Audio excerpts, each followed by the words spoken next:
Իսկ դու գիտես Կանադայում քանի տարեկանից կարող ես երեխայիդ տանը մենակ թողնել։ Եթե ոչ, դա կարող է քեզ լուրջ խնդիրների առաջ կանգնեցնել, այնպես որ գնացինք պատմեմ։ Շատ հայ ընտանիքներ, ովքեր Կանադա են ժամանել Հայաստանից, Սիրիայից, Լիբանանից կամ այլ երկրներից, մտածում են 8, 9 կամ 10 տարեկան երեխային տանը մենակ ենք թողնում, մեծ երեխա է, ինչ խնդիր կա, բայց Կանադայում իրականությունը այլ է։ Այստեղ նահանգից նահանգ գործում են օրենքներ, որոնք չիմանալը մեզ որևէ կերպ չի արդարացնում։ Օրինակ Ալբերտայում օրենքը հստակ նշում է, 12 տարեկանից փոքր երեխային չի կարելի տանը թողնել միայնակ առանց համապատասխան հսկողության։ Մյուս նահանգներում, օրինակ Օնթարիոյում, Քվեբեքում, Բրիտիշ Կոլումբիայում օրենքը այլ է։ Այստեղ գործում է adequate supervision սկզբունքը։ Ինչ է դա նշանակում։ Դիտարկվում է երեխայի հասունությունը, որքան ժամանակ է մենակ մնալու տևողությունը, հեռախոս ունի, կարող է արտակարգ իրավիճակներում զանգահարել 911, հիվանդ չէ, գիշեր է թե ցերեկ, բնականաբար գիշերը արգելվում է։ Եթե երեխան հիվանդ է կամ ունի հատուկ ներառական խնդիրներ,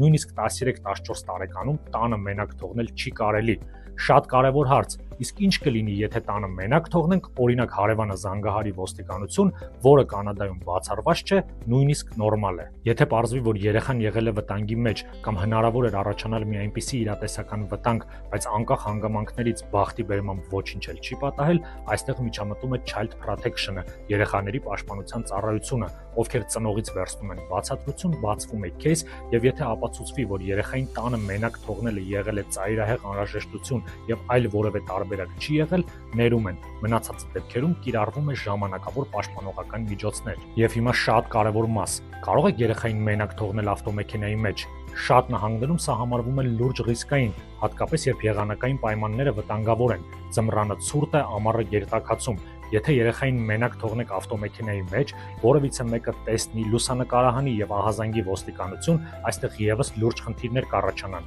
Հատկապես նման պայմաններում տարիքով չի որոշվում, այլ ռիսկով։ Հայաստանում կամ այլ երկրներում շատ բան նորմալ է։ Կանադան շատ հարցերում ազատ է, բայց երեխաների անվտանգության հարցում չափանիշները այստեղ բավականին խիստ են։ Եթե դուք ունեք նման խնդիր կամ ուզում եք հստակ իմանալ կոնկրետ ինչ սահմանափակումներ են կիրառվում ձեր նահանգում, որքան ժամանակ կարող եք երեխային տանը մենակ թողնել, որ տարիքից, ինչ ռիսկերի դեպքում է սկսում Child Protection-ի միջամտությունը, ինչպես է գնահատվում ծնողի adequate supervision-ը եւ ինչպես ճիշտ պաշտպանվել հնարավոր ռիսկերից, կապվեք ինձ հետ, գրեք ինձ անձնական հաղորդագրություն եւ ես ձեզ կուղարկեմ հստակ ուղեցույց։ Մի մոռացեք բաժանորդագրվել Yerevan Counsel and Partners-ի YouTube-յան ալիքին եւ հետեւել ինձ սոցիալական հարթակներում, որպեսզի բաց չթողնեք նման հետաքրքիր թեմաները։